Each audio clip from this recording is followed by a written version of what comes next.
Respeto ang isa sa mga pinakamahalagang bagay na hindi pwedeng mawala sa sarili natin.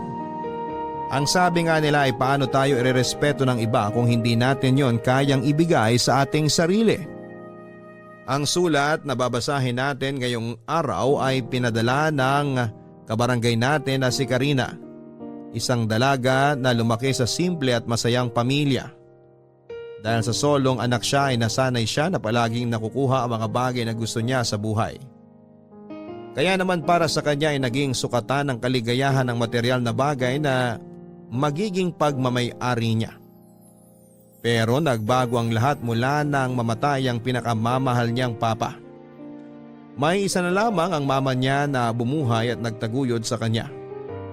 Naging limitado ang mga bagay na kaya lamang nitong ibigay sa kanya.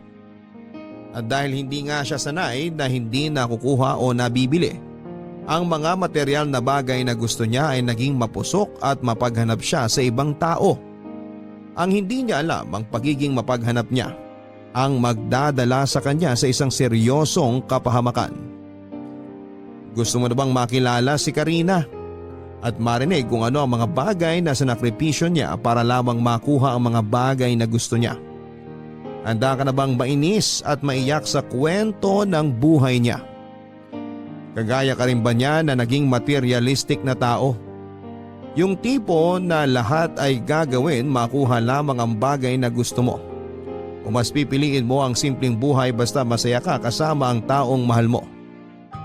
Si Karina kaya, paano niya na-realize na nasa maling sitwasyon na siya?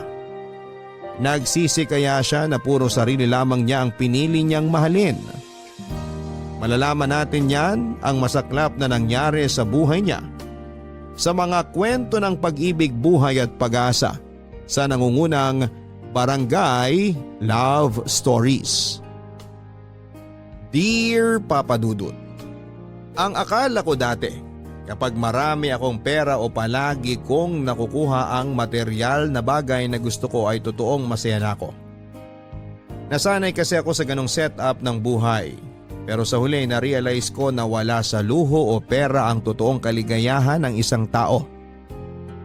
Papadudot, itago nyo na lamang po ako sa pangalang Karina, 28 years old at nagtatrabaho sa isang paaralan dito sa Laguna.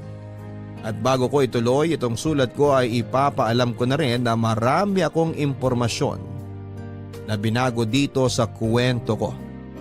Kasama na ang pangalan ko para maproteksyonan na rin ng pribado kong buhay. Solong anak ako ng mga magulang ko at nagtatrabaho bilang foreman si Papa sa isang malaking construction site. Matagal na siya doon at masasabi ko na kahit papaano ay malaki na rin ang kinikita niyang pera kaya hindi na kailangan magtrabaho pa ni Mama. Magkaiba rin ang ugali ng mga magulang ko, Papa Dudut. Kuripot kasi talaga si Mama at hindi siya mahilig bumili ng mga toys para sa akin. Kahit tong bata pa lamang ako. Pero si Papa naman ang tipo ng tatay na ibinibigay ang lahat ng gusto ko, lalo na pagdating sa material na mga bagay. Laruan, notebook, magandang pencil case at kung ano-ano pa. Solong anak kasi ako kaya naman masasabi ko na naging spoiled talaga ako nang dahil sa kanya hanggang sa magkolehiyo na ako. Minsan kinokontra ni Mama ang ginagawa na yon ni Papa. Ang sabi ni Mama ay hindi dapat ako sinasanay ni Papa na nakukuha ang mga bagay na gusto ko. Dapat daw ay tinuturuan nila ako na maging masinop at matipid sa pera. Siyempre mahal na mahal ako ng Papa ko kaya hindi siya nagpatalo sa gusto ni Mama. Siya pa rin ang nasunod at patuloy sa pagbibigay ng mga luho sa akin, Papa Dudut.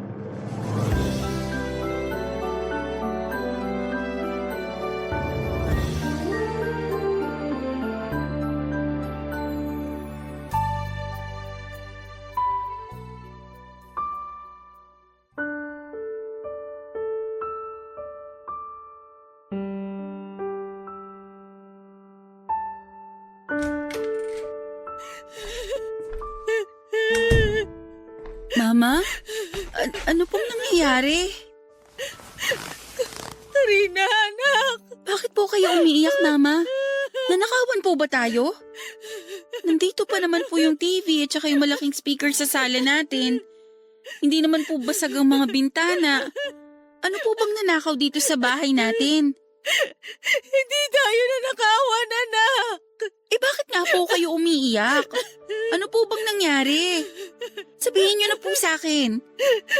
Karina, ang papa mo! Ang papa mo!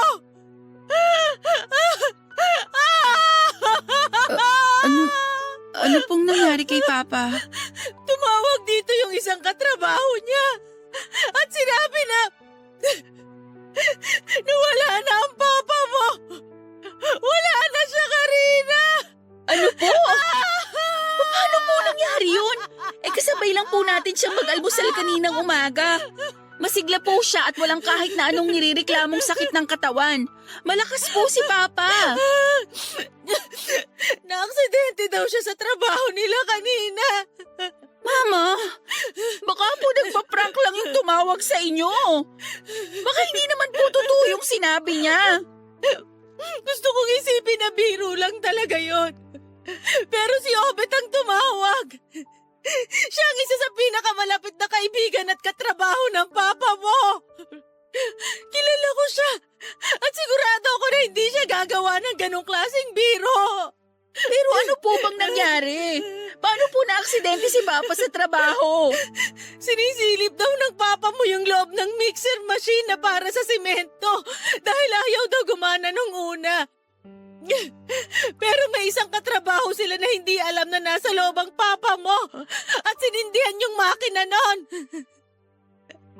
Doon siya namatay sa loob ng machine na yon. Ibig sabihin, pinatay po si Papa? Aksidente daw ang nangyari, anak. Hindi alam ng isang katrabaho nila na nasa loob ng mixer ang papa mo. Pero dahil po sa tao na yon, namatay si Papa. Siya may kasalanan ng lahat. Karina, kahit magalit at manisi pa tayo ng ibang tao, hindi na may babalik pa ang buhay ng papa mo. Wala na siya, anak.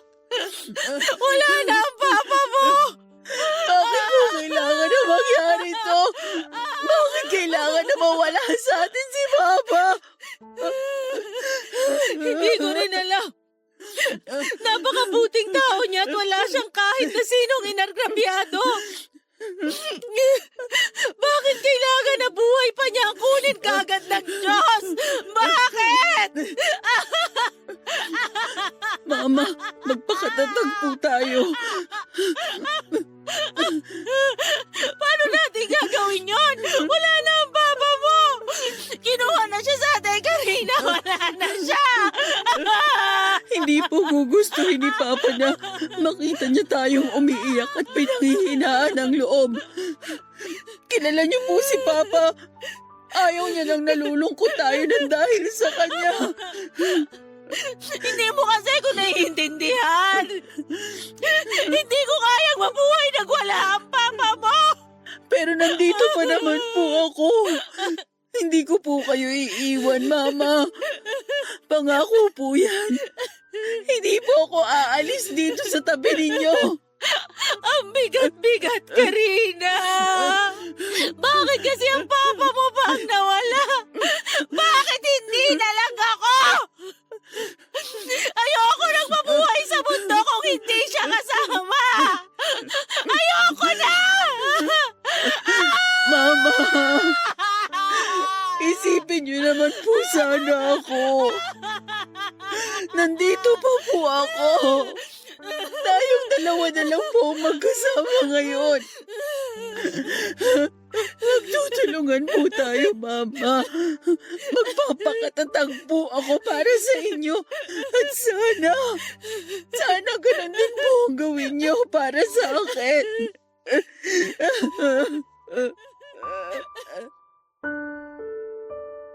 Yun na yata ang pinakamasakit na pangyayari noon sa buhay ko, Papa Dudut. Hindi ako makapaniwala na mararanasan ko ang ganong kasakit na pakiramdam dito sa dibdib ko. Yung pakiramdam na parang pinipiga ng mahigpit ang puso ko at medyo nahirapan na akong huminga sa sobrang sakit nito. Pero dahil mas malakas ang hagulhol noon ni Mama ay pinilit ko naman ang sarili ko na magpakatatag dahil hindi na po pwede na pareho kaming naglulupasay ng araw na yon. Niyakap ko siya ng mahigpit at sinabi ko na kailangan naming magpakatatag. Papadudot nang nawala si Papa ay nalaman namin na marami pala siyang utang na naiwan. Yung owner jeep namin sa bahay ay naisanla pala niya sa isang kumpare niya noong magkasakit si Mama sa bato at kailangan na maoperahan. May utang din siya sa isang katrabaho niya na ginamit naman daw ni Papa na pamasahin namin noon para umuwi ng Bicol nang mamatay ang lolo ko. At may iba pang tao na nagsabi kay Mama na may utang din daw sa kanila si Papa. Nakita ko kung paano na problema si Mama noon. Umayag na rin tuloy siya na makipag-areglo na lamang sa katrabaho ni Papa na nakapagpaandar ng mixer machine na dahilan ng pagkamatay ni Papa. Pero unti-unti na rin pong iyong naubos hanggang sa mawala sa amin pati na ang owner jeep na kasing edad ko na halos. Malaki talaga ang nagbago sa buhay namin noon, Papa Dudut.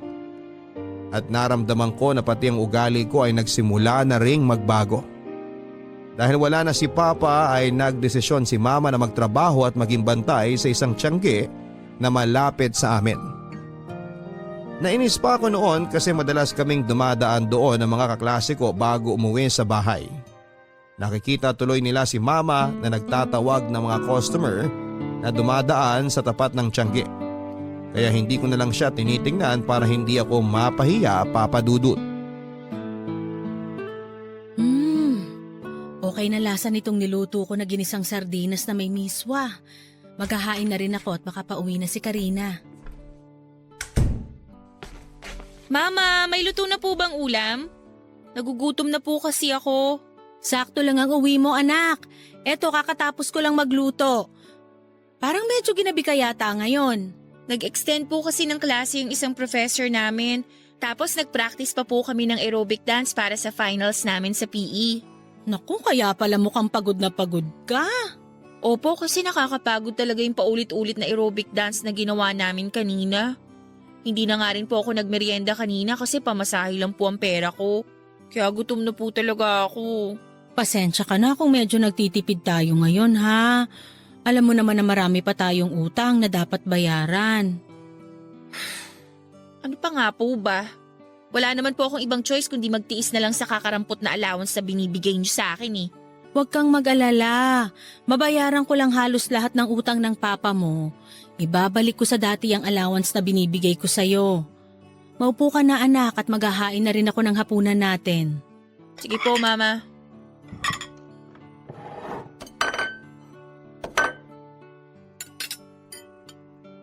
O ayan anak, kumain ka na. Ano po yan? Ginisang sardinas na may miswa. Kain na tayo anak. Lalagyan ko na ng kanin tong plato mo ha. Wala na po bang ibang ulam? Ha? Wala na eh. Nung isang araw po dilatang sardinas ang ulam natin. Kahapon tortang sardinas. Tapos ngayon ginisang sardinas na may miswa naman. Pagpasensyahan mo na lang muna to anak.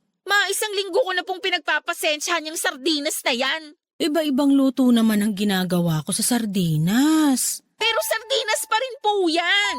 Konti na nga lang po, malapit na maging amoy sardinas ang balat ko dahil dyan sa inihahain ninyo.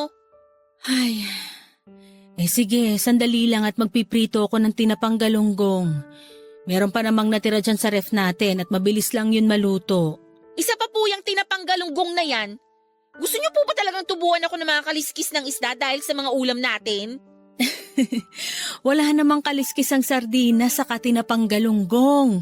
Huwag niyo nga po akong tawanan. Walang nakakatawa. Yan ang problema sa inyo eh. Dinadaan niyo lahat sa biro. Ano bang gusto mong gawin ko, Karina? Maglagay ng asin sa platito para yun na lang ang ulamin mo. Kagaya ng sinabi ko kanina, gipit pa rin tayo hanggang ngayon. Wala tayong ibang magagawa kung hindi tipirin ang perang kinikita ko sa pagbabantay sa tiyangge. Ay! Pwede po bang humanap na lang kayo ng ibang trabaho? Mahirap maghanap ng trabaho sa panahon ngayon, Karina. Lalo na't hindi naman ako nakatapos ng pag-aaral ko. Mabuti nga, tinanggap ako dun kahit high school graduate lang ako. Kaya ikaw, pagbutihan mo ang pag-aaral mo. Dahil yan lang ang pangarap namin ng papa mo, ang mapagtapos ka ng kolehiyo. Kaya gagawin ko ang lahat para maigapang ang pag-aaral mo, Karina.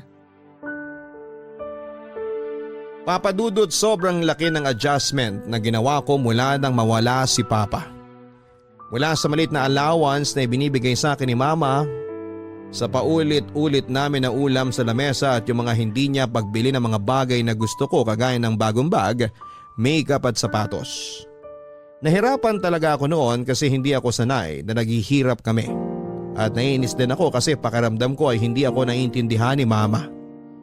Ni hindi man lang ako makahingi sa kanya ng extra allowance o kahit man lang sana paggala namin ng mga kaibigan ko kapag wala kaming pasok sa school. Ang palaging sinasabi ni Mama ay hindi pa bayad ang mga utang ni Papa kaya kailangan pa rin naming magtipid. Ang sa akin lang naman ay hindi ko naman kasalanan kung magkaroon kami ng maraming utang nang dahil kay Papa. Si Mama na lang ang magulang ko kaya responsibilidad niya na ibigay sa akin ang mga pangangailangan ko, Papa Dudut. Papa Dudut, dahil sa ugaling yon ni Mama ay nawala na ako ng ganang mag-aral at pumasok sa school. Sino ba naman ang gaganahang mag-aral kung halos pamasahe na lang ang ibinibigay niya sa akin? Gusto niya pa na magbaon na lamang ako ng kanin at ulam para sa pananghalian ko sa school na mas lalo kong kinainis. Kasi ano ba naman ang babaunin ko? Tuyo at tinapa na palagi naming ulam sa bahay. Nakakahiya kapag maaamoy yon sa loob ng classroom namin. Kaya may mga oras na kapag nagtatalo kami ni Mama bago ako pumasok sa school ay bigla na lamang akong magkukulong sa kwarto at sasabihin ko sa kanya na hindi na lamang ako papasok. Sa ganong paraan ay paminsan-minsan ay nakukuha ko ang loob ni Mama na bigyan ako ng extra allowance. Pero minsan talaga, dahil madalas nagiging matigas siya pagdating sa akin ay pakiramdam ko tuloy ay wala na siyang pagmamahal sa akin bilang anak niya. Kaya naman may mga oras na kahit umaalis ako ng bahay para pumasok sa school, sa mall na lang ako dumidiretso at nagpapalipas ng oras at sama ng loob, Papa Dudut. Karina? Kuya Anjo, kayo po pala yan. Bakit nandito ka sa food court ng mall? Wala ka bang pasok sa school ngayon? Naka-uniform ka pa oh. Okay, gets ko na. Okay lang ba kung makishare ako ng table sa'yo? Sige po, ayos lang Kuya Anjo. Salamat. Ay, alam mo, nakakatampo ka na talaga. Ha? Bakit naman po? Kasi ang sabi ko sa'yo nung huling beses na nagkita tayo sa plaza, Anjo na lang itawag mo sa akin, di ba? Para naman hindi masyadong nakakatanda. Oo nga po pala. Pasensya na po. Isa pa yan, Karina. Huwag ka na ring magpo sa akin para mag-feeling bagets sa manaw kapag kausap kita. Sige. Hindi na ako magpupo at Anjo na lang din ang itatawag ko sa'yo. Ayun oh. Mabuti naman para matuloy ko na rin ang pagporma ko sa'yo. Palabiro ka talaga, Anjo. Hindi biro yun oh. Nasabi ko naman sa'yo dati, hihintayin lang kita na magdalaga para maligawan na kita. 18 ka naman na ngayon, di ba? Oo, malapit na nga ako mag-19 eh. 3 buwan na lang. Sakto pala. Pwede ko nang simulan ng panliligaw ko sa'yo. Sira! Seryoso ako, Karina. Liligawan talaga kita. Wala namang magagalit, di ba? Wala. Kasi wala naman akong boyfriend. Ayun naman pala. Single ka tapos single din ako. Kaya tama lang yung timing ngayon. Teka, matanong ko lang. Bakit pala hindi ka pumasok sa klase mo ngayon? Ay, nabadtrip kasi ako sa bahay namin kanina eh. Bakit naman? Nagtalo na naman kasi kami ni Mama. Paano ba naman? Sakto lang sa pamasahe yung binigay niyang allowance sa akin. Sino ba namang gaganahan na pumasok nun para mag-aral? Baka naman kasi gipit lang ang mama mo ngayon. Palagi naman niyang sinasabi na gipit siya sa pera, pero ang totoo tinitipid niya lang talaga ako. May pabitaw-bitaw pa siya ng pangako na igagapang niya yung pag-aaral ko pero pinapahirapan niya lang naman talaga ako. Tingnan mo nga itong bag ko. 1 taon na sa akin to, pero hindi pa napapalitan ng bago. Ito ring suot kong sapatos ngayon. Malapit na namang magutom. Nakailang pakain na nga ako ng pandikit dito pero malapit na rin talagang bumigay. Tapos hindi man lang ako mabila ni mama ng mga bagong gamit. Kita naman yung kailangan ko na. Bakit mo ako tinatawanan, Anjo? Kasi ang cute mo kapag nagrereklamo ka ng ganyan. Lalong sumisingkit yung mga mata mo at lumalabas pa yung dimples mo sa magkabilang pisngi. Ewan ko sa'yo. Oh, baka isipin mo na binobola lang kita ha. Totoo yun. Nagiging cute ka talaga lalo sa paningin ko. Pero alam mo, para mawala yung pagka-bad trip mo, kumain na lang tayo. Di pwede. Ha? Bakit naman hindi pwede? Nagda-diet ka ba? Hindi, pero wala kasi akong pera eh. Sakto lang na pamasahe itong nasa wallet ko ngayon. Yun lang bang problema mo? Sino bang may sabi na KKB tayo? Siyempre, ito ng first date natin kaya libre kong pagkain natin ngayon. Kahit ano pang gusto mo, sabihin mo lang Karina at bibilhin ko para sa'yo. Papadudot may 10 taon din yata halos ang tanda sa akin ni Anjo. Nasa kabilang barangay siya nakatira kaya hindi rin kami madalas na nagkikita. Nakilala ko lang siya nang manood ako ng liga ng basketball sa plaza. At isa siya sa mga naglalaro. Nang unang beses nga kaming nagkausap noong 15 years old pa lamang ako ay biniro-biro niya pa ako. At sinabi niya na hihintayin daw niya na maging dalaga na ako at liligawan niya ako. Kaya naman sa tuwing magkikita kami sa plaza ay palagi niyang pinapasaring ang nararamdaman niya na pagkagusto sa akin. Sa isang networking company nagtatrabaho si Anjo, Papadudot. Ang kwento niya ay mag-isa na lamang daw siya halos sa buhay niya. Dahil wala na siyang nanay at ang tatay naman niya ay nakakulong. Kaya naman sarili na lamang niya ang halos iniintindi at pinagkakagastusan niya. Mula nga nang magkita kami sa mall ay naging madalas na ang pagtatawagan at pagte-text namin sa isa't isa.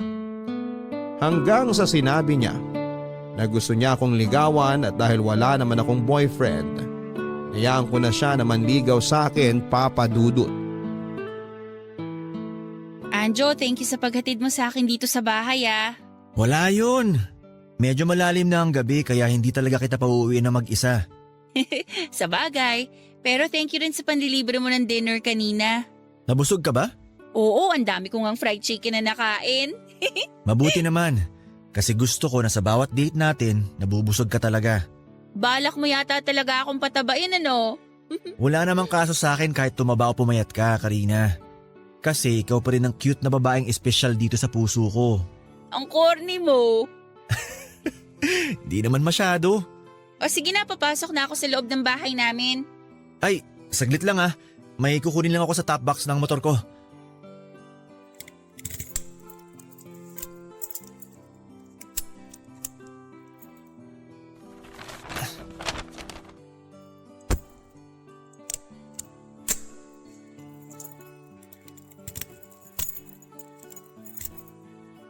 Oh, eto. Oh, ano naman to? Anong laman ng mga paper bag na to? Teka, ito yung sinabi ko na magandang bag sa kasapatos dun sa dinaanan nating department store kanina, di ba? Oo. Pasimple kong binili yan habang tumitingin ka ng mga dress. Sinabi ko lang na mga bagong pantalon ko ang laman ng paper bag na yan. Pero para sa'yo talaga yan. Grabe, Anjo! Nakakahiya naman. Binili mo pa talaga tong mga to para sa akin. Pero thank you ah. Hindi ko na to tatanggihan kasi alam mo naman na luma na talaga yung sapatos at bag na ginagamit ko. You're welcome. Sabi ko naman dati na basta para sa'yo, ibibigay ko hanggat kaya ko. O sige, aalis na rin ako. Okay, thank you ulit dito. Ingat! Bye!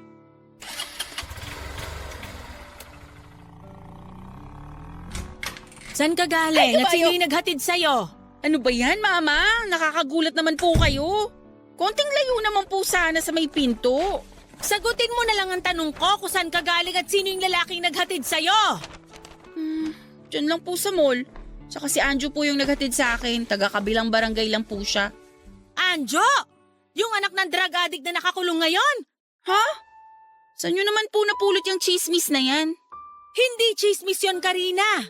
May mga kapitbahay na nagsasabi sa akin na madalas ka raw nilang makita sa mall, kasama yung lalaking anak ng drug addict. Wala po akong alam tungkol sa mga magulang ni Anjo at mas lalong wala na rin akong pakialam doon.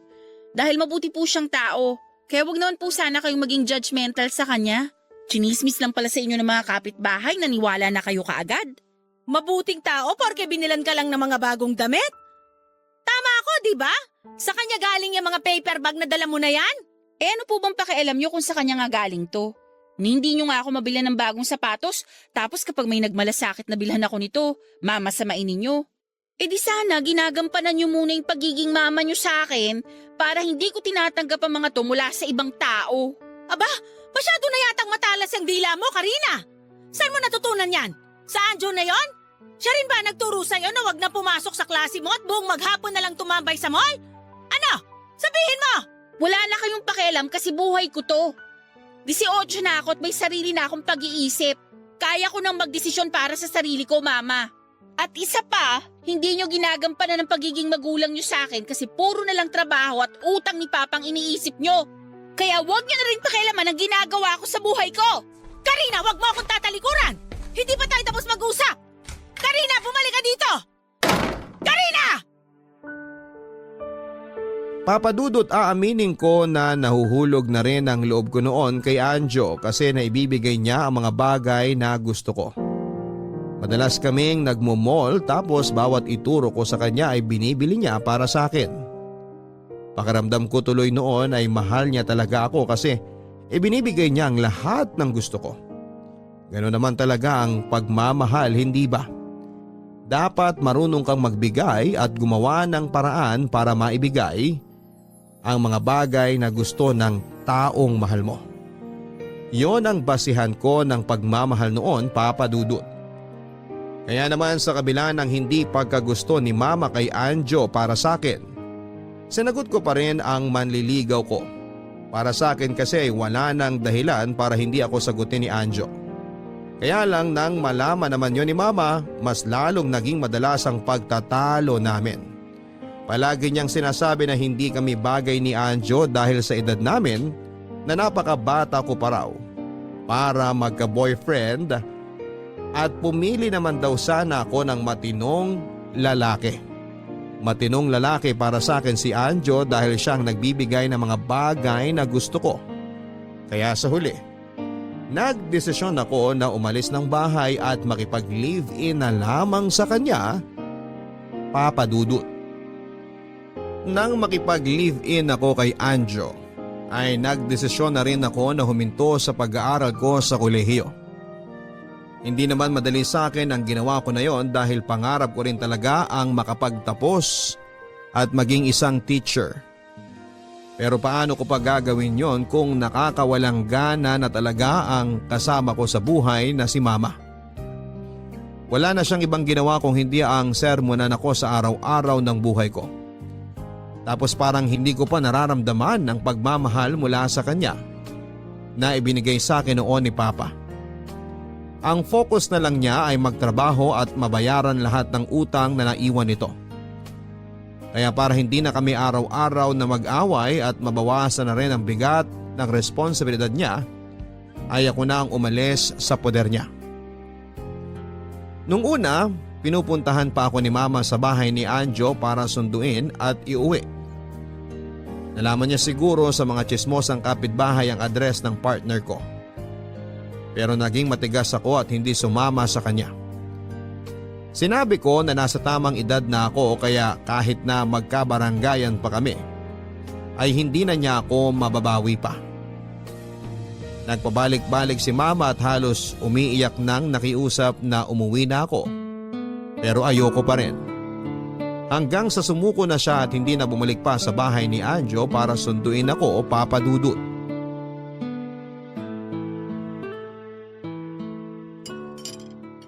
Grabe, Karina. Ang sarap ng pagkakaluto mo dito sa adobong manok ah. Mukha nga kasi pang-apat na kuha mo na ng kanin yung nasa plato mo. Pang-apat ko na ba to? Oo, pero marami pa namang kanin dito sa kaldero kaya kumain ka lang dyan ng kumain. Mabuti naman dinagdagan mong sinaing mo ngayon. Nung isang gabi kasi na nagluto ako ng ginataang tulingan, naubos mo kaagad yung kanin sa kaldero. Kaya nagdagdag na talaga ako ng bigas na isasaing ko. Ang sarap mo naman kasi talagang magluto. Kaya gusto ko talaga dito na lang sa bahay maghapunan kaysa dun sa labas. Mas magastos na tapos hindi pa masarap ang mga pagkain. Eto naman kanina pa ako binobola. Oh, lalagyan na ulit kita ng kanin dito sa plato mo. Ayun, salamat. Pero alam mo, totoo lahat ng sinabi ko na masarap ka talaga magluto. Palagi kang may special ingredient sa mga inihahain mo sa akin. Kagaya nitong adobong manok. Nilagyan mo ng gatas at pinya. Kaya na ibang lasa. Ganun talaga, para hindi laging kapareho ng mga pagkain ng kinakain mo sa labas ang niluluto ko. Ayan din kasi ang turo sa akin ni Mama. Gawing espesyal ang mga niluluto at hinahain na pagkain. Maiba ako. Mabuti naman hindi nang gulo dito sa bahay ang mama mo ngayon. Oo nga napagod na rin siguro yun sa kakapunta niya dito. Ang tibay din talaga ng mama mo. Kahit halos araw-araw na sumusugo dito sa bahay, hindi na mamaos sa kakasigaw niya para pauwiin ka. Mukha na siyang gurang pero mukhang malakas pa ang mga tuhod. Anjo, huwag mo naman sana siyang pagsalitaan ng ganyan. Mama ko pa rin yun kahit madalas na nakakainis talaga siya. Naku, pasensya na. Nagbibiro lang naman ako. Anjo anak, nandiyan ka ba sa kusina? Tay, kayo po pala yan. Oo, ako nga to. Medyo tumaba lang talaga ako at hindi pa nakapag-ahit ng balbas at bigote ko. Hala tay, nakalaya na po pala kayo? Bakit hindi man lang po kayo nagsabi? Pwede naman po kayo makitawag din habang nakakulong kayo, di ba? Pwede nga, pero gusto talaga atang sorpresahin. Kaya hindi ko na pinaalam sa'yo ang paglaya ko. Mukhang nakakaistorbo yata ako sa inyo ng magandang bisita mo Nako, hindi tay. Si Karina nga po pala, girlfriend ko. Karina, siya naman yung tatay ko. Hi po, Tito. Nice to meet you po. Tatay Leo na lang ang itawag mo sa akin. Kasi hindi magtatagal, magiging manugang na rin naman kita. Sige po, Tatay Leo. Tay, maupo na po muna kayo. Kasi alam ko na pagod kayo sa naging biyahe niyo pa uwi dito sa bahay. Karina, pakikuha nga si tatay ng plato at mga kubyertos niya. Sigurado ko na makakalimutan ni tatay ang pangalan niya kapag natikman niya na tong adobong niluto mo. Naku Anjo, itsura pa lang ng girlfriend mo, mukhang masarap na talaga. Ano pong sabi niyo? Ang sabi ko, itsura pa lang nitong adobo na nasa mangkok mukhang masarap na. Sigurado, mapapakain ako ng marami ngayong gabi. Dahil wala nito sa lugar na pinanggalingan ko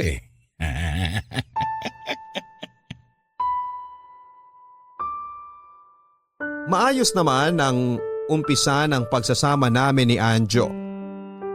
Mabait siya papadudot kahit napansin ko na marami pala siyang bisyo tulad ng alak, sigarilyo at sugal. Siguro nga kasi ay solo naman niya ang pera at bahay niya kaya wala na siyang ibang kailangan na isipin pang gastusin. Kumbaga ay sarili na lamang niya ang iniintindi niya. Kaya naman para hindi ako maging pabigat sa kanya ay inaasikaso ko ang mga gawaing bahay na napabayaan na rin niya noon. Makalat kasi ang bahay niya at tamad din siyang maglaba at magluto. Inasikaso ko ang lahat ng yon kahit na hindi ako sanay. Kasi sa bahay namin ni na mama ay buhay prinsesa ako. Ang pagluluto lang talaga ang gawain na pinaka-tinutukan ko sa lahat. Nakita ko naman na na-appreciate ni Anjo ang effort ko bilang pagiging live-in partner niya, Papa Dudut. Palagi siyang malambing sa akin at may pasalubong lalo na kapag nananalo siya sa sugal. Binibigyan niya rin ako ng pera para raw makapag-malling ako kapag nasa trabaho siya. Kahit papaano ay masasabi kong masaya ako sa unang buwan ng pagsasama namin hanggang sa biglang umuwi sa bahay ang tatay niya. Doon ay medyo nagbago ang ugali ni Anjo, Papa Dudut.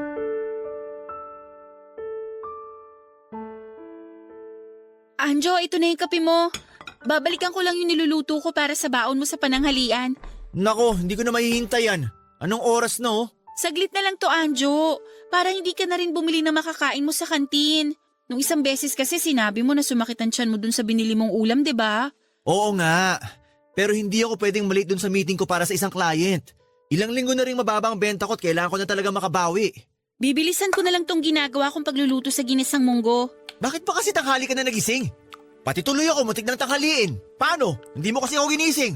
Medyo masama kasi ang pakiramdam ko kagabi. Pero mas maayos na ako ngayon. Nawala na yung ubo at sipon ko. Sabi ko naman kasi sa'yo Iwas-iwasan mo na magpuyat. Kakanood mo kasi ng mga K-drama na dinownload mo sa internet. Naulanan din kasi ako nung isang araw, kaya siguro muntik na akong trangkasuhin. Kasama na rin yung pagpupuyat doon. Ilang beses na kitang sinabihan na huwag magpuyat, pero tuloy-tuloy ka pa rin sa ginagawa mo na yan. Yun na lang din kasi ang libangan ko dito bukod sa paglalaba at paglilinis ng bahay. Oh, eto na nga pala yung baon mo. Sige, salamat. Aalis na rin ako kasi malapit na ako malit sa meeting namin. Anjo, sandali. Ano? Hihingi sana ako ng pera pang grocery natin dito sa bahay.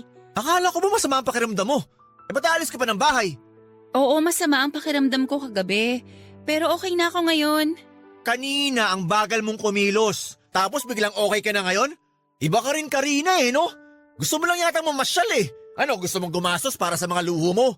Hindi sa ganun, Anjo. Wala na rin kasi tayong stock na mga ulam at kape dito sa bahay. Di ako na lang ang bibili para mas makatipid tayo. Kapag kasi binibigyan kita ng pera na pang grocery, kahit sobrang ko yung bigay sa'yo, wala pa rin natitira kahit magkano. Sinasabi mo ba na ginagastos ko ang mga pera mo sa mga walang kwentang bagay? Hindi. Sinasabi ko lang kung ano yung napapansin ko. Tsaka sinabi ko naman kanina na mahina ang benta ko ngayon sa mga product namin, di ba? Kaya kailangan ko muna magtipid. Sige na, alis na ako. At baka tuluyan pang magkanda leche-leche ang araw ko kapag na-late pa ako. Okay, ingat ka.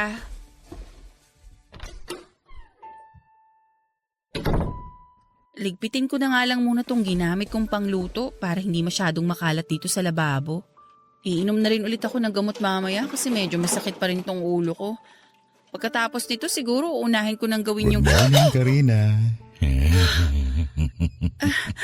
Tatay Leo, gising na po pala kayo. Oo, bakit ka naman umaatras? Pasensya na po, nagulat po kasi ako sa biglaang pagsulpot nyo sa likod ko. Tapos binulungan nyo pa ako sa may tenga ko. Nako, pasensya na rin. Hindi ko alam na magugulatin ka pala. Pero alam mo, kahit parang hindi ka pa naliligo, ang bango-bango mo pa rin, Karina. Sige po, Tay. Aasikasuhin ko po muna yung mga lalabahan ko. Sandali lang. Mag-uusap pa tayo Bitawan niyo po yung braso ko! Nasasaktan po ako! Huwag ka na kasing maarte dyan. Alam ko naman na gusto mo rin to kasi malanding babae ka. Tatay Leo, wag po! Ano po? Dahil sabi nang tumigil kayo! Aray! Ba't mo naman tinabakan ng pao? Hoy! Bumalik ka dito, Karina! Alam ko naman na gusto mo rin to. Kaya halika na! Huwag ka nang maarte dyan! Halika na dito! Karina! Papadudot yun ang unang pagkakataon na pinagtangkaan ako ng masama ni Tatay Leo. Grabe ang takot na naramdaman ko noon kaya naman buong araw na akong hindi lumabas ng kwarto. Buong araw din akong umiyak ng umiyak at gusto ko na nga sanang tawagan si Anjo at pauwiin pero pinigilan ko ang sarili ko dahil alam ko na stress siya sa trabaho niya. Malalim na ang gabi nang makauwi siya na kaagad kong sinalubong. Amoy alak siya noon at doon nga ay naiyak akong sinumbong ang kahayupan na muntik nang gawin sa akin ng tatay niya. Papadudot akala ko ay magugulat si Anjo nang marinig niya sa akin yon. Umaasa ko noon na paalisin niya ang tatay niya sa bahay pero kabaligtaran noon ang nangyari. Dahil sigaw lang at panlalait lang ang inabot ko mula sa kanya. Sinabi niya na imposible daw na gawin yon ni Tatay Leo sa akin dahil hindi naman daw ako ang tipo ng babae nito. Baka raw inakit ko pa ang tatay niya kaya yon natukso na halikan ako. Muntik ko na siyang masampal noon pero nagpigil lamang ako, Papadudot. Iniwan na lamang niya ako sa sala na nakatulala at umiiyak dahil hindi niya ako pinaniwalaan, Papadudot. Hindi ko alam kung nagkataon lang ba na pagkatapos kong isumbong kay Anjo ang ginawa sa akin ng tatay niya ay tuluyan nang nag-iba ang pakikitungo niya sa akin. Naging madalas ang pag-uwi niya ng lasing sa bahay, ang pagiging mainitin ng ulo niya, pati na ang pagbitaw ng masasakit na salita sa akin. Tiniis ko yon dahil mahal ko siya at iniisip ko na lamang na may mabigat siyang pinagdaraanan sa trabaho. Kaya gano'n na lamang ang inaasal niya. Kahit may mga oras na nasasaktan na niya ako ng pisikal, kasama yon sa mga tiniis ko habang doon ako nakatira sa bahay niya. Kaya lang papadudot muling naulit ang pagtatangka ng masama na ginawa sa akin ng tatay Leo niya. At sa pagkakataon na yon ay tuluyan na siyang nagtagumpay. Malalim na ang gabi noon at sabay na umuwi ng bahay sina Anjo at tatay Leo. Pareho silang nakainom ng alak pero halatang mas lasing ang partner ko. Nang alalayan ko si Anjo na makapasok sa kwarto ay kagad siyang natumba at nakatulog sa kama. At hindi ko pa man siya tuluyang napapalitan ng damit ay bigla namang pumasok noon sa kwarto namin si Tatay Leo at hinila ako papunta sa may sala. Pilit ako nagpumiglas pero tinutukan niya ako ng kutsilyo at sa takot ko ay tuluyan na niyang nagawa sa akin ang kahalayan na yon, Papa Dudut. Kinabukasan ay kagad kong sinumbong kay Anjo ang ginawa sa akin ng tatay niya pero parang mas wala siyang pakialam ng mga oras na yon. Huwag na raw ako mag-imbento ng kwento dahil alam naman daw niya na ako ang may gusto kay Tatay Leo dahil sinabi raw nito sa kanya na ako mismo ang umaakit dito. Hindi ako makapaniwala na marinig ko yon mula kay Anjo pero sa kabila ng mga sinabi niyang yon, pinili ko pa ring manatili sa bahay niya hanggang sa maging parausan ako ng 2 demonyo na kasama ko sa bahay na yon. Natakot na rin kasi akong umalis o tumakas dahil sa paulit-ulit na pagbabanta nila. Napapatayin nila ako at ang mama ko kapag tumakas ako at nagsumbong sa pulis. Kaya tiniis ko ang lahat ng nakakadiri at kahayupan na ginagawa nila sa akin, Papa Dudut. Nasaan ba yung pulang polo shirt ko? Bakit wala dito sa cabinet? Para mas okay pa naman yun kesa dito sa suot ko na kulay blue. Teka nga, matanong nga si Karina. Karina! Nakita mo ba yung kulay red ko na polo shirt? Karina! Nasaan na ba yung babaeng yun? Hoy Karina, ano ba? Nasaan ka ba? Anjo! Nandito ako sa likod ng bahay, naglalaba ako.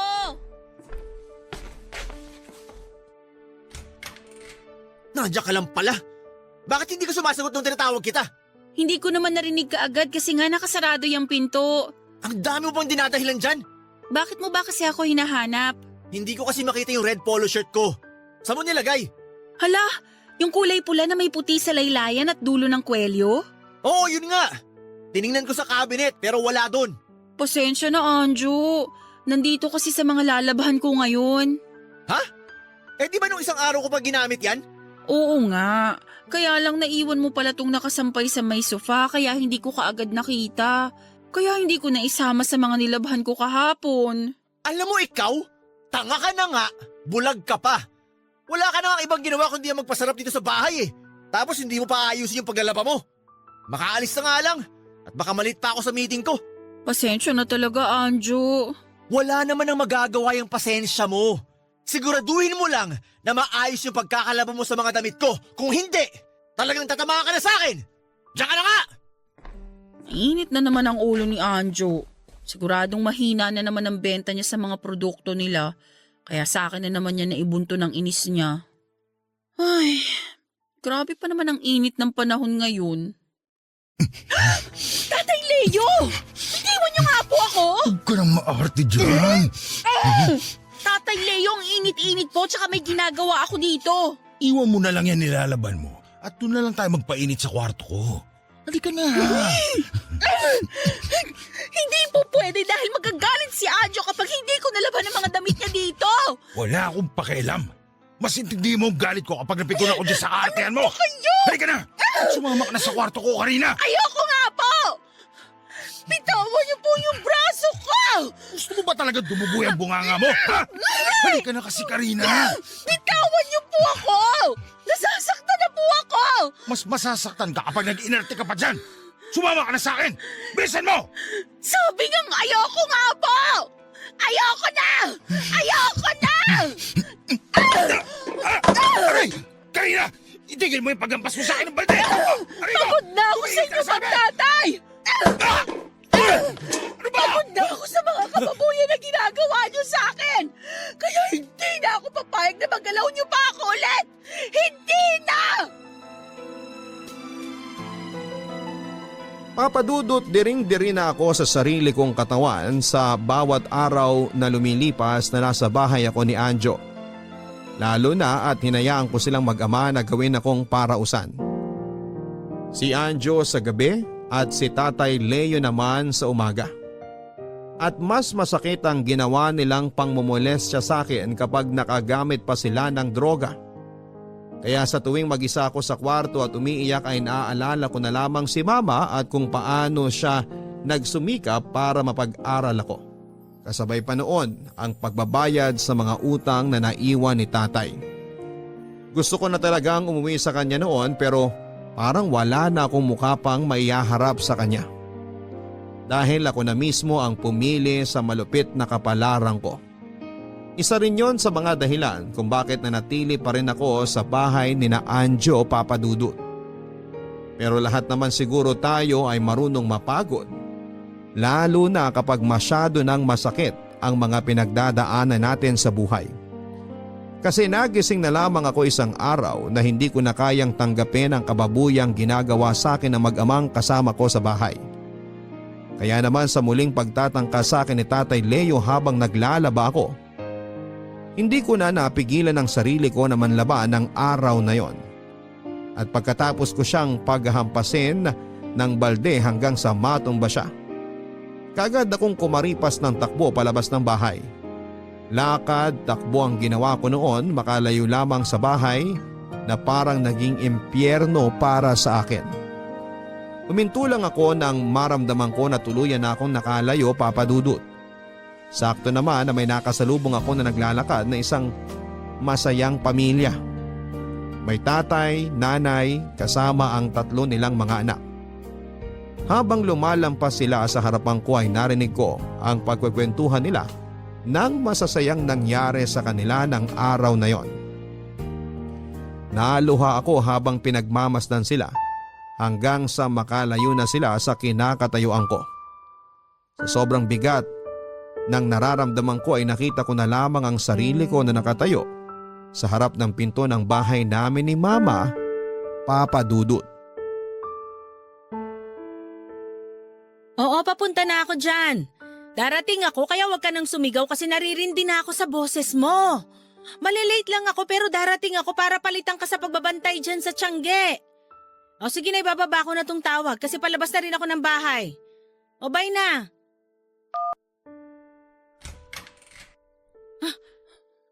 Karina? Mama, Oh, anong ginagawa mo dito? pwede po ba akong pumasok muna sa loob? Bakit pa? Kusa kang umalis, di ba? Tapos ngayon bigla mo na lang gustong pumasok uli dito sa pamamahay ko? Mama, please. Papasukin niyo po muna ako. Gusto ko po kayong makausap. Ay. O sige, halika na. Pumasok ka na dito. Salamat po. Ano bang gusto mong sabihin? Bilisan mo at may trabaho pa ako na pupuntahan. Mama, sorry po. Para saan? Eh ginusto mo namang umalis dito sa bahay na to, di ba? Ginusto mong umalis sa poder ko. Nagkamali po ako. Sana po mapatawad niyo ako, Mama. Tama ka naman sa mga sinabi mo nun. Wala akong kwentang mama para sa'yo. Kaya mo nga ako iniwan, di ba? Kahit nangako ka na magtutulungan tayong dalawa dahil wala na ang papa mo. Pinagsisisihan ko na po yung mga sinabi ko sa inyo. Alam mo, Karina, hindi ko maintindihan kung saan ba ako nagkulang sa'yo. Ginawa ko naman ang lahat para maigapang ang pag-aaral mo at maibigay sa'yo ang pangangailangan mo. Pero bakit hindi mo yun makita? Bakit puro pagkukulang ko lang sa'yo bilang mama mo ang nakikita mo? Mama, nagkamali po ako. Naging makasarili po ako. Narealize ko na po lahat yon. Hindi ko dapat sinabi sa inyo ang mga bagay na yon. Dapat tinulungan ko po kayo kagaya ng mga pinangako ko sa inyo nung mawala si Papa. Dapat naging mabuting anak po ako sa inyo. Oh, Karina, bakit ka lumuluhod dyan? Mama, sorry po. Patawarin niyo po ako.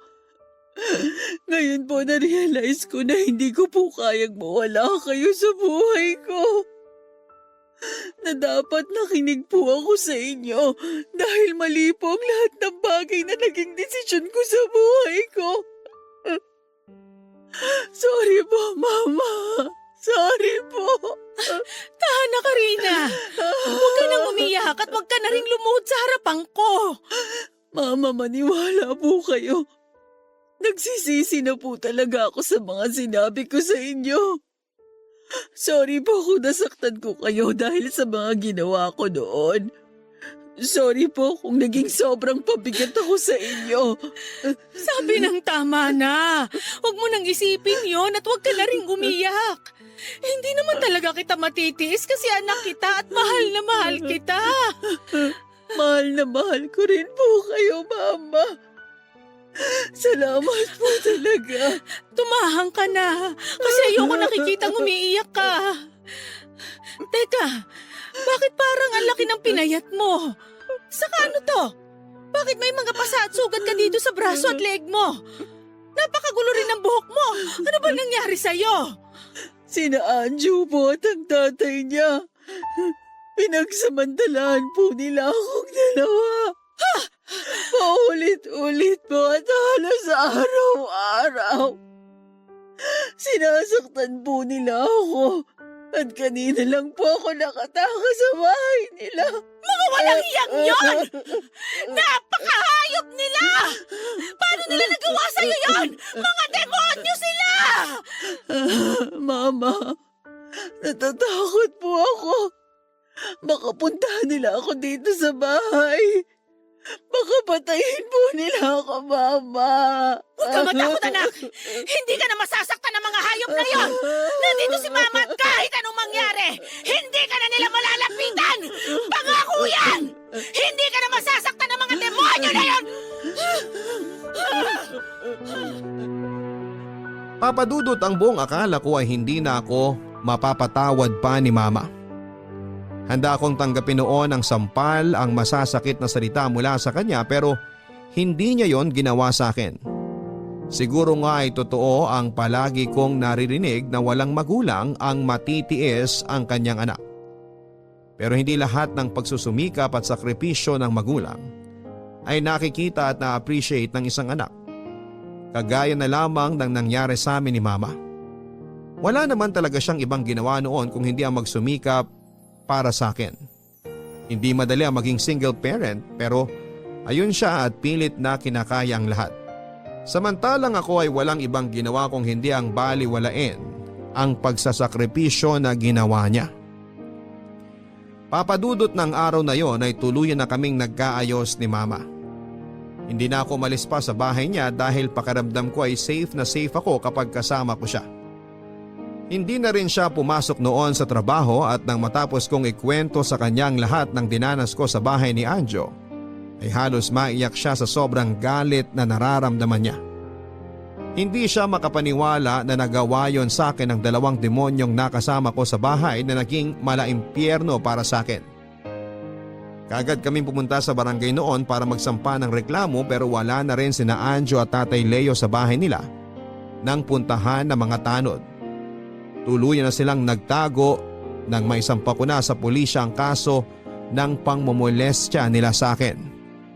Nung una natakot talaga ako kasi pakiramdam ko ay nasa paligid lamang sila, Papadudot. Halos hindi ako makalabas noon ng bahay dahil baka bigla na lamang may sumaksak sa akin. Kagaya ng palaging pananakot sa akin ni Tatay Leo. Pero hindi nga nagtagal, tadhana na rin ang gumawa ng paraan para makamit ko ang hustisya sa kasamaan na ginawa nila sa akin. Dahil nakarating sa akin ang balita na parehong nasawi sina Tatay Leo at Anjo. Kasama ang iba pang adik sa bypass operation na ginawa sa lugar na pinagtaguan nila. Malapit lang din yon sa lugar namin at may kakilala kami na nakatira doon kaya nakarating sa akin ang mga nangyari. Sapat na yon para sa akin bilang kabayaran sa ginawa nilang kahayupan at minsang pagsira ng buhay ko. Laking pasalamat ko na lamang din talaga at hindi nagbunga ang kahayupan na ginawa nila sa akin. Papadudot sa kabila ng mabibigat na pangyayaring ito sa akin ay nagawa kong muling bumangon at magpatuloy. Bumalik po ako sa pag-aaral at nagawa ko ring makapagtapos. Ngayon ay isa na akong ganap na guro at sa bawat estudyante na natuturuan ko. Palagi kong pinapaalala sa kanila kung gaano kahalaga ang tungkulin ng magulang sa buhay ng isang anak. At dapat lahat ng sakripisyo na ginagawa nila ay palagi nating pinapahalagaan at sinusuklian. Dahil lahat ng yon ay para rin sa kabutihan at hinaharap natin. Salamat po Papa Dudut sa pagbasa ng sulat ko at sana'y nakapagbigay din po ng aral ito ang kwento ko sa ating mga kabarangay. Ang inyong forever kapuso at kabarangay, Karina. Mga kapuso, mga kabarangay, hindi madali ang mawala ng minamahal sa buhay. Lalo na kung nasanay tayo na palagi silang kasama. Pero madalas kasi na parte na lang din yon ang pagsubok na ibinibigay sa atin ng poong may kapal para maging matatag tayo. At mas ma-appreciate natin ang ibang tao na nasa paligid natin. Kagaya na lamang na nangyari sa letter sender natin na si Karina. Sa pagtalikod na ginawa niya sa mama niya, isang madilim at masalimuot na kapalaran ang hinaharap niya. Parte na rin siguro ng mabigat na pinagdaanan niya dahil sa pagkawala ng papa niya. Ang humanap ng kalinga at pagmamahal mula sa ibang tao hanggang sa tuluyan na niyang nakalimutan ang lahat ng pagsasakripisyo ng mama niya para sa kanya. Yun ang dahilan mga kapuso kung bakit siya napahamak sa kamay ng mga taong akala niya ay magbibigay sa kanya ng tunay na pagmamahal. Pero hindi naman naging huli ang lahat para kay Karina dahil natagpuan niya pa rin ang daan pabalik sa mama niya na kailanman ay hindi nagbago ang pagmamahal para sa kanya. Kaya mga kabarangay, kung may oras man na hindi tayo mabigyan ng mga magulang natin na mabili ang mga bagay na gusto natin ay huwag sana tayo magtatampo sa kanila. Ano po? Huwag sasama ang loob natin dahil kailanman ay wala silang hinahangad para sa atin kung hindi ang mabigyan tayo ng magandang kinabukasan. Hanggang sa muli mga kapuso, ako po si Papa Dudut sa mga kwento ng pag-ibig, buhay at pag-asa sa Barangay Love Stories number 1. May mga pangarap tayo sa relasyon na hinihiling natin na balang araw ay mabigyan ng katuparan. Yung mga pangarap na alam nating makapagbibigay ng kasiyahan sa atin. Ikaw, kapuso, ano ba ang pangarap mo sa relasyon na meron ka ngayon?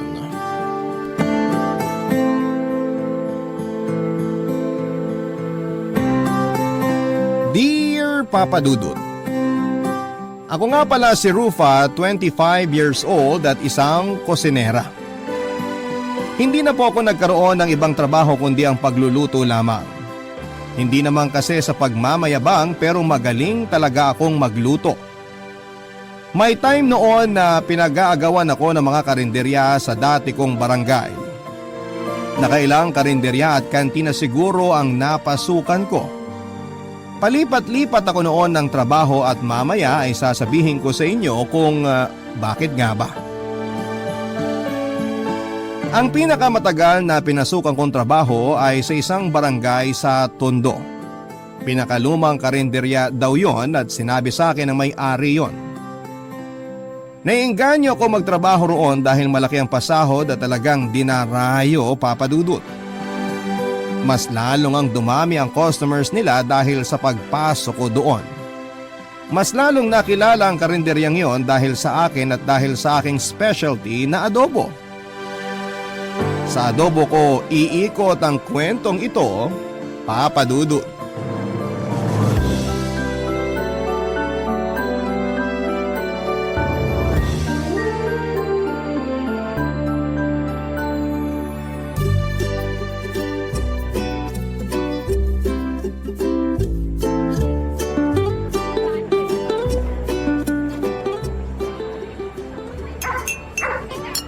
Hoy, Matt! Huminga ka naman! Tsaka nguyingin mo nga yung kinakain mo. Grabe, Rufa. Ang sarap talaga nitong adobo mo. Huminga ka nga sabi eh. Uminom ka ng tubig. Baka mamaya mabilaukan ka sa karne.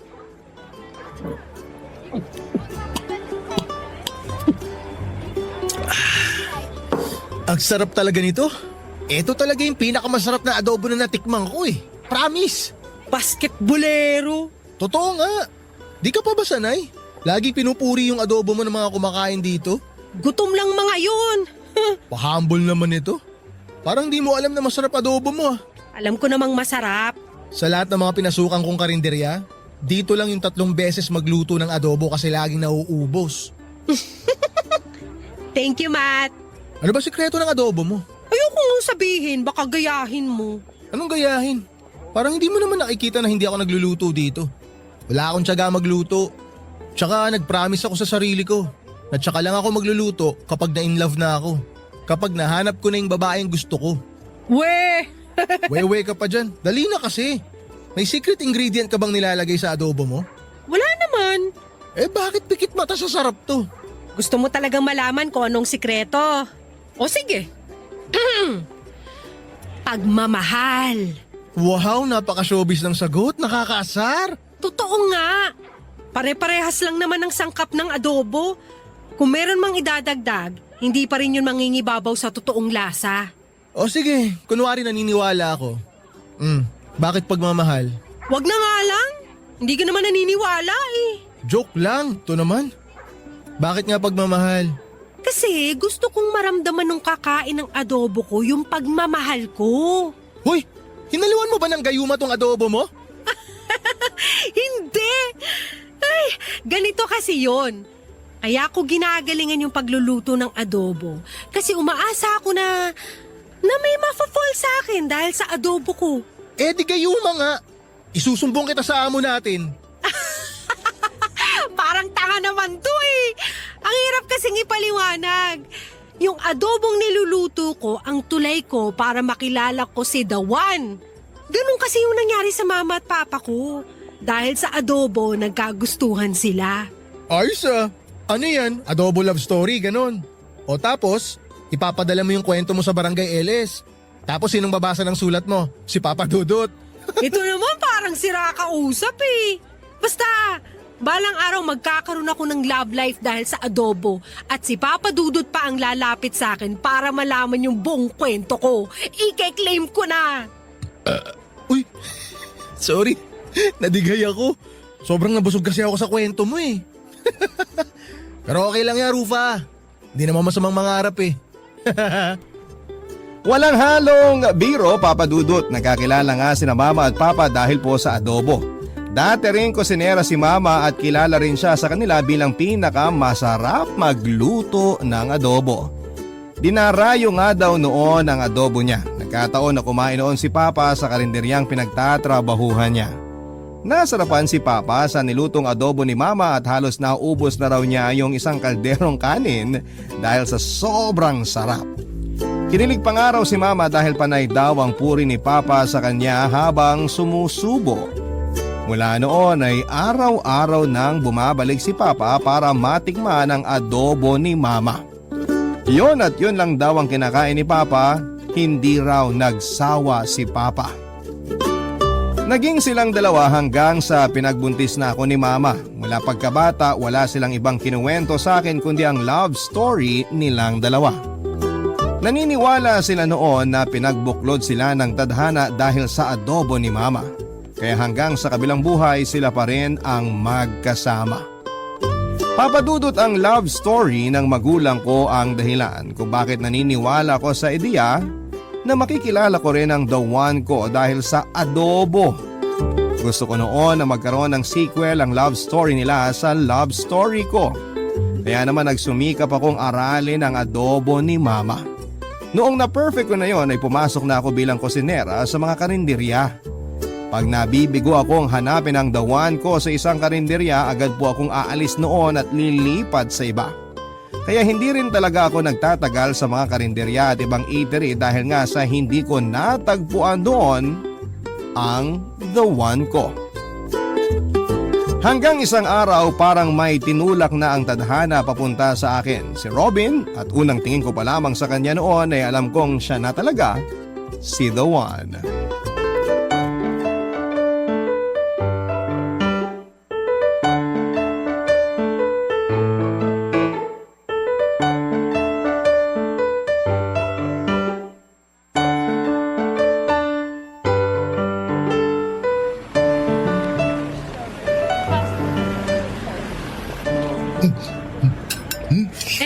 rice pa, sir? Paano mo nalaman? Hula ko lang naman. Umorder ka kasi ulit ng adobo eh. Sobrang sarap kasi ng adobo nyo. Nakakahiya naman. Nakatatlong order na pala ako. Nakakatuwa nga eh. Magana pala kayong kumain. Pihikan ako sa pagkain. Ngayon lang ako napakain ng ganito. Kakaiba kasi talaga tong adobo nyo. Kakaiba talaga yan, sir. May halong pagmamahal eh. Naku, ganyan din yung linya ni Mama kapag sinasabi naming masarap yung adobo niya. Talaga, sir? Masarap din na adobo ng mama mo? Psst, atin-atin lang ha. Baka marinig ako ni Mama. Ito pa rin adobo nyo mas masarap. Lo? Tinrider niyo mama niyo, sir? Hayaan mo siya. Masaya na siya sa langit. Wala na siyang time na bantayan pa ako kasi magkasama na sila ni Papa Ron.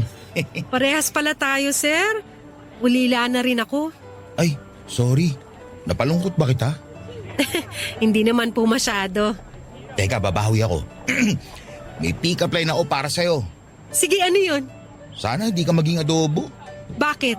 Para wala kang toyo. Boom! Ay, sorry na pala kasi tawa ko. Ako rin. Napalakas yung kabog ng dibdib ko nung nakita tarinig ko yung tawa mo. Lo, nakakainis naman. Para kang si Papa. Papa? Papa, kasalang ko. Sorry, napalakas yung tawa ko. Pero seryoso, naalala ko Papa ko sa'yo. Teka, pick-up line pa rin ba yan? Seryoso nga. Sabi ko, di ba? Oo, seryoso. Seryoso ako sa'yo. Boom! Kainis. Pero ayun nga, para ka talagang si Papa. Ang galing magpatawa. Kaya na-inlove si Mama sa kanya eh. O baka may love ka rin sa akin ha? Uy, filingero mo naman doon ng very light, sir. Joke lang, to naman. Baka ikaw yung ma-inlove sa akin. Naku, filingera ka rin. Baka mas may love pa ako sa nagluto ng adobo na to. Sige, sabihin ko sa kanya. Ano bang pangalan niya? Rufa, Asan siya? kaharap mo na. Huh? Ikaw ang nagluto ng adobo na to? Ikaw, anong pangalan mo? Iyo. Hi, Iyo. Yung iyo ko.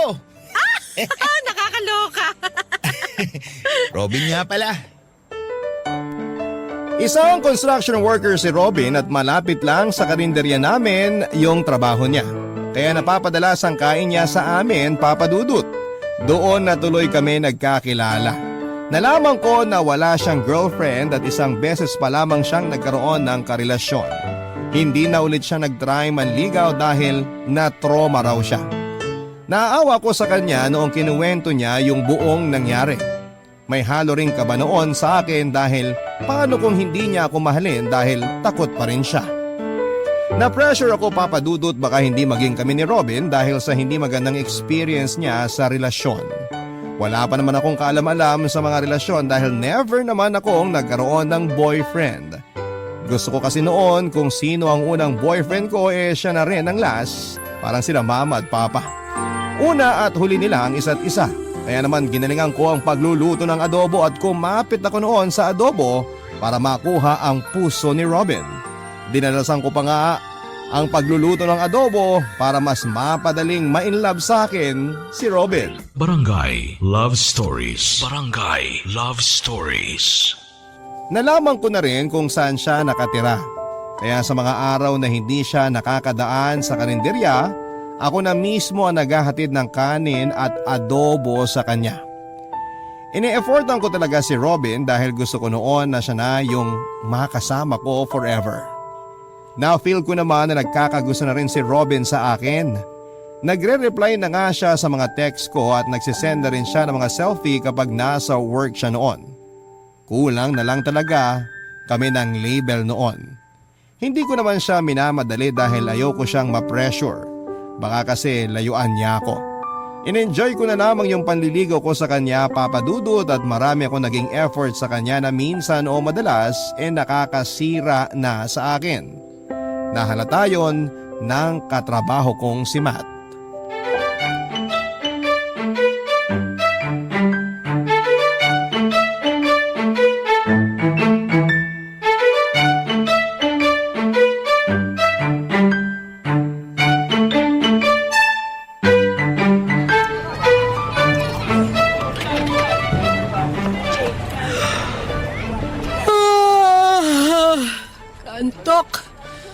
16. May order sa table 16? Buang, wala tayong table 16. 16 kasi 16 times ka nang humihikab. Bakit mo naman kasi kailangan bilangin? Puyat ka ba? Umaga ka na naman nakauwi kahapon ah. Nag-inuman kasi kami ni Robin sa tinutuluyan niya. Yung ba yung lalaki na laging kumakain dito?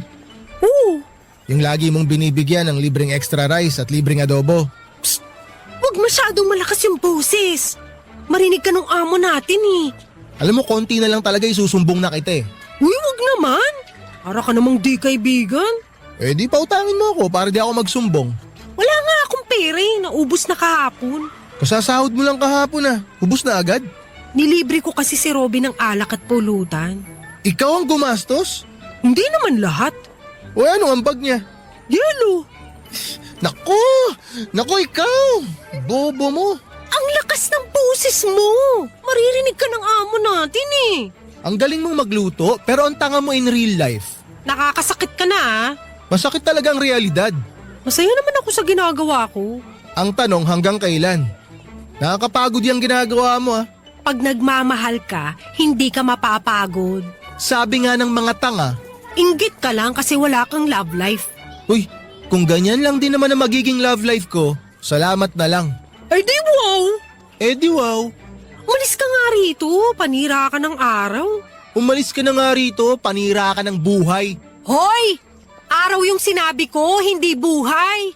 Eh di wow, ihikab mo na lang yan para maka 17 times ka na. Nainis ako kay Matt pero hindi ko siya masisisi kung gano'n ang mga sinabi niya sa akin. Medyo may katangahan din naman kasi ako noon at hindi ko nga sinabi kay Matt na inabot ako ng umaga sa daan dahil nga nahirapan ako mag-commute pabalik ng bahay. Nagsuggest ako kay Robin na matulog na lamang sa bahay niya pero ayaw niya kaya wala akong choice kundi ang umuwi. Ang hirap pa naman ng sakayan pabalik sa amin noon. Tapos nalasing pa ako kaya doble hirap ang pag-uwi ko. Aminado naman ako na pansin ko na hindi ganon ka-interesado sa akin si Robin. Iniisip ko nga na bored lang siya kaya ini-entertain niya ako. Na-feel ko na kaya lang niya ako pinapansin dahil ako yung lapit ng lapit. Kaya naman ni-level up ko na ang adobo ko, Papa Dudut. Naisip ko na masyado ng luma ang adobo love story ni na Mama at Papa. Kaya kailangan ko ng version 2.0. Yon ang maging next project ko. Nag-isip ako na ile-level up ko na ang adobo ko at gumawa ako ng adobo pizza. Napangiti ako noong matikman ko yon, Papa Dudut, at naisip ko na yun na nga ang paraan para makuha ko ang puso ni Robin ng buong buo.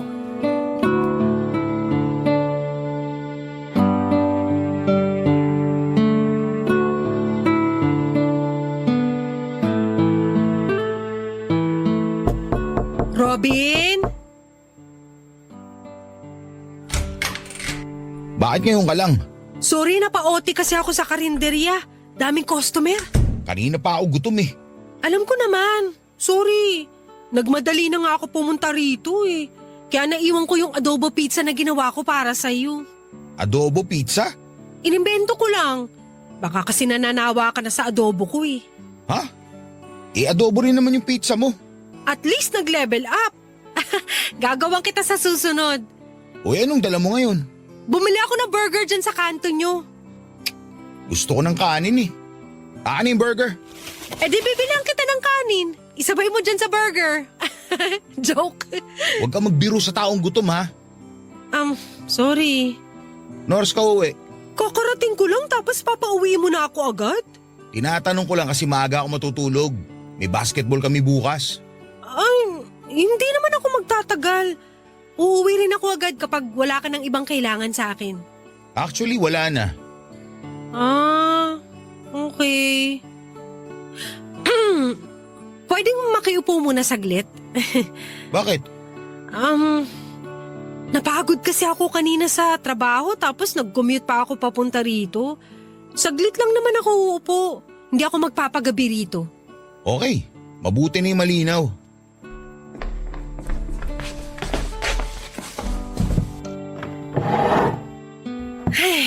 Salamat. Kain ka na.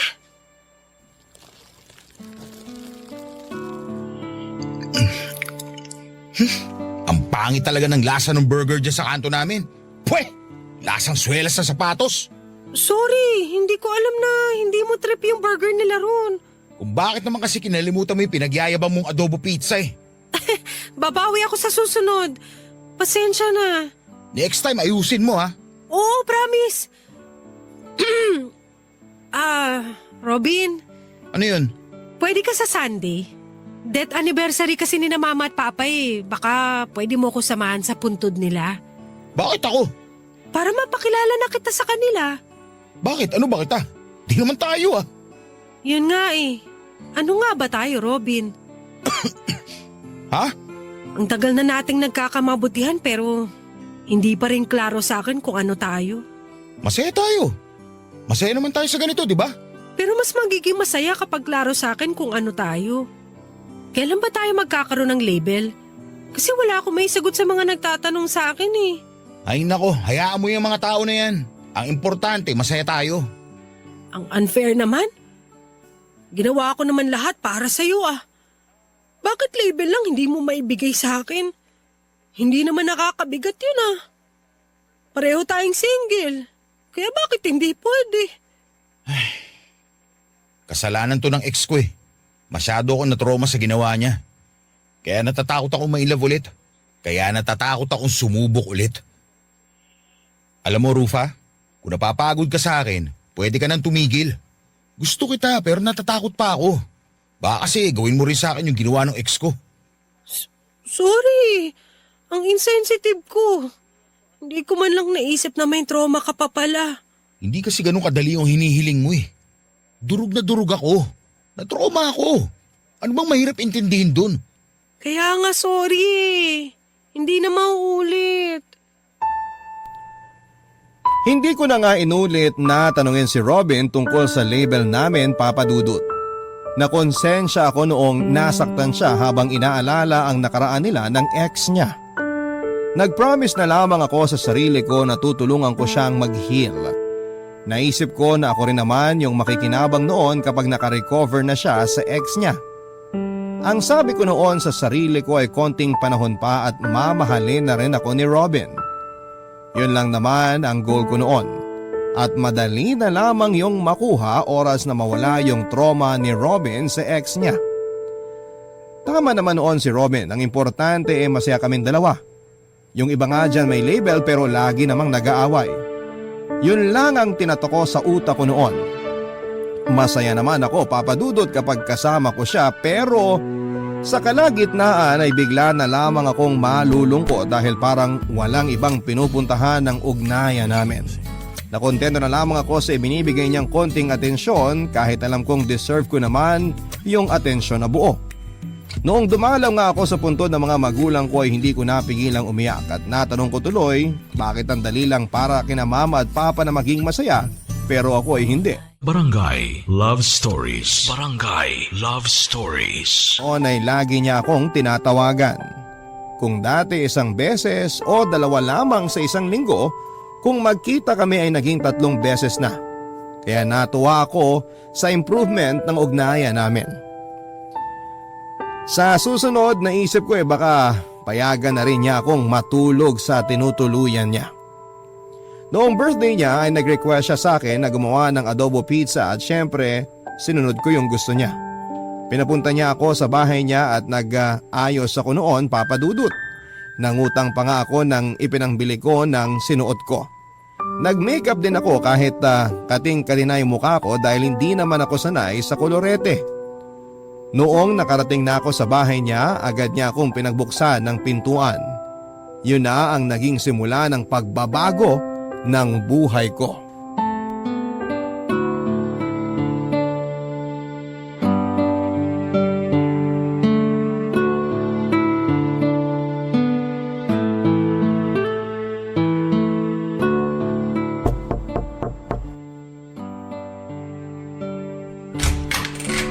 Happy birthday, Robin! Nakaayos ka ata. Birthday mo eh. Yun nga eh. Ako yung may birthday pero ikaw yung nakaayos. Naisip ko lang kasing paghandaan tong espesyal na araw mo.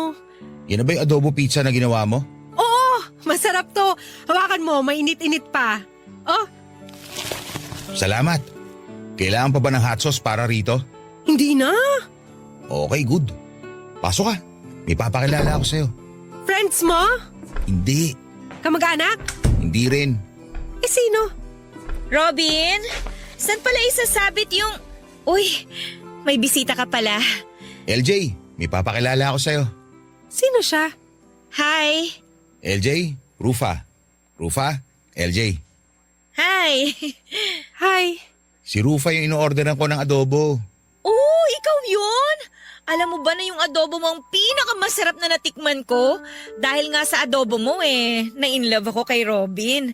Araw-araw ba naman niya akong dinadala ng adobong galing sa'yo? Ayun, na-fall na ako. Ganun ba? Salamat ha. Nung first monthsary namin, yung adobo mo yung handa namin. Ah, mabuti naman at nagustuhan mo. At adobo mo ang pinaglilihian ko ngayon. Buntis ka? Oo! Kahapon pa ako nagka-crave ng adobo. Binida ni Robin na kaya mo rin daw gumawa ng adobo pizza. Ayun, naglaway na ako. Baka paglabas ng baby namin, kulay adobo na. Rufa, magkano lahat? Wag na. Regalo ko na lang. Regalo ko na lang sa magiging baby nyo. Uy, babayaran ka namin. Gumastos ka dyan Hindi na. Tsaka, birthday naman ni Robin. Nakarami na rin naman siya ng order sa akin dati. Libre ko na yan. Ganun ba? O sige, ganito na lang. Lagi na lang akong o-order ng adobo sa'yo. Ibibida ko rin sa mga katrabaho ko para dumami yung mga customer mo. Salamat. Kunin mo na lang kay Robin yung number ko. Salamat, Rufa. Salamat sa lahat. Pagkasara ni Robin ng pintuan ay agad akong tumakbo palayo, Papa Dudut. Nanginig ang mga tuhod ko habang naglalakad papunta sa paradahan. Iyak ako noon ng iyak sa loob ng jeep at hindi ko pinansin ang mga taong nakatingin sa akin. Nasaktan ako Nadurog ako sa mga nangyari, Papa Dudut. Ilang beses kong tinanong sa sarili ko kung bakit ako nagsettle kay Robin. Tinext ko siya at humingi ako ng sagot sa ginawa niya sa akin at ang tanging sinabi lang niya, Papa Dudut, kay LJ daw siya tinamaan ng ganon. Kay LJ lang daw niya na feel na ready na siyang mag-commit. Doon ako mas lalong nasaktan. Bakit hindi sa akin? Nawalan ako ng gana sa buhay, naapektuhan ang trabaho ko noon at marami ang nakapansin na pumait na ang adobong luto ko. Sinabi ng boss ko na baka napapasobra daw sa toyo. Kung alam lang niya na dahil yon sa pagiging broken-hearted ko. Lagi na lang ako nakatulala sa trabaho at napansin yun ni Matt, Papa Dudut. Nilapitan niya ako para kumustahin at alam kong mapang-asar si Matt at alam ko noon na gigisahin at sisisihin niya lamang ako sa mga nangyari pero hindi yon ang ginawa niya, Papa Dudut.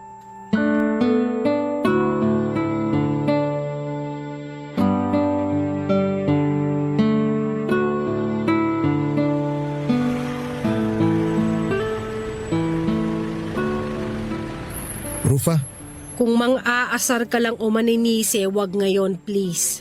di ko naman gagawin yun. Bakit ka nandito? Para kumustahin ka. Hindi mo ba nakikita? Ano sa tingin mo? Grabe naman. Kasing bitter mo na yung adobo mo. Siyempre, nasaktan ako. Anong gusto mo mangyari? Ay, o eto. May dala akong adobo para sa'yo. Ayoko. Mapait yan. Hindi na mapait yan. Niremedyohan ko na. Niremedyohan mo? Oo, kaya kumain ka na. Di ka pa kumakain mula kanina Dalian mo bago dumagsa yung mga customer natin, malipasan ka pa. Hindi ako gutom. Kailangan mong kumain para magkaroon ka ng lakas na maka-move on. Alam mo ang corny nung sinabi mo, pero sige, tatawa na lang din ako para hindi ka mapahiya. Natawa ka naman talaga Di masamang umamin. Umamin ka nga ng feelings mo sa maling tao Di ba dapat ako yung humuhugot, hindi ikaw? Ako yung broken Pero seryoso, kumain ka na. Masarap ba tong adobo na niremedyohan mo? Siguro. Tikman ko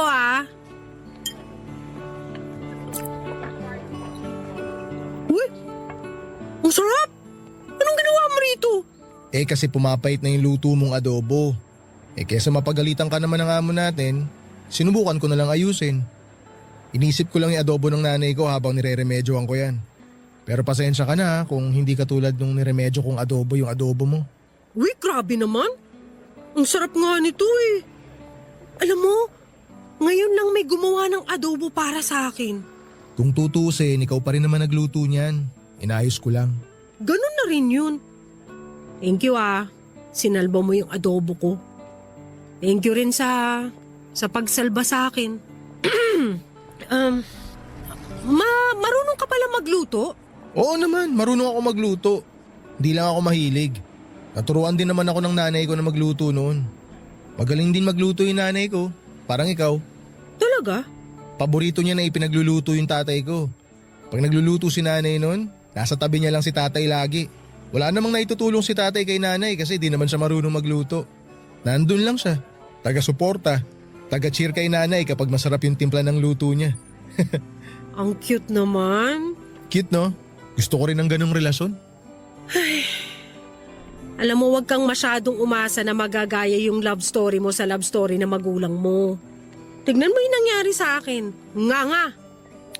Sa bagay, may kanya-kanya naman kasi tayong love story na bubuuin. Uy, dati hindi kita makausap tungkol sa ganito Diring-diri ka pa pag ito ang topic. Tapos ngayon? O sige, mang-asar ka pa. Ikaw na nga itong pinaghanda ng pagkain tapos... Uy! Bigla akong naalala. Diba sabi mo, tsaka ka lang magluluto kapag mahal mo yung babae? Uy! Mahal mo ba ako? Uy, hindi O baka crush mo na ako? Oy, umaming ka na. Crush ka dyan. Ano nga aminin ko? Wala akong aaminin no. Magsama na lang kayo ng Robin mo. Oy, nagsiselos kay Robin. Hindi no? Ewan ko sa'yo. Ubusin mo na nga yung adobo bago pa maubos pasensya ko sa'yo. Uy, di ba sabi, love is patient daw? Maging pasensyoso ka naman sa akin. Love you. Bahala ka dyan. Tawagin mo na lang ako kung may kailangan ka pa. Doon lang ako sa kusina. Sige na, kumain ka na. Hindi ko na nga pinapangarap na magkaroon ng love story na eksakto sa magulang ko. Sa kanila yun iba naman yung para sa akin. May kanya-kanyang love story na hinanda ang Diyos para sa atin. Niluto na niya yon bago pa man tayo matutong ma-in love at ihahain na lamang yon kapag ready na tayo. Pakiramdam ko noon, Papa Dudut, ganun yung nangyari sa akin. Unti-unti ay tinutulungan ako makabangon ang sarili ko at wala pang isang taon ay nakausad na ako. Hindi naging maganda yung kinalabasan ng unang heartbreak ko, pero hindi yun naging dahilan para tumigil na ako magmahal. Umamin na rin si Matt na gusto niya ako. Doon na nga nagsimulang maluto ang love story ko. Napailing na lamang ako dahil ang tagal-tagal na hinahanap ko sa maling tao yung love story na kailangan ko. Samantalang nasa harapan ko lang pala yung taong matagal nang para sa akin. Sa ngayon po, Papa Dudod, ay maglilimang taon na ang relasyon namin ni Matt at meron na kaming isang anak. Hindi na nga ako makapaghintay na lumaki ang anak namin para makwento ko kung paano kami nagsimula ng tatay niya. Gusto kong ikwento sa kanya na naging malubakang daan na namin patungo sa isa't isa. Pero kahit na ganun pa man ang nangyari, ang importante ay nagtagpo pa rin kaming dalawa. Marami pong salamat sa pagbasa ng aking kwento. Ang inyong kapuso at kabarangay forever, Rufa.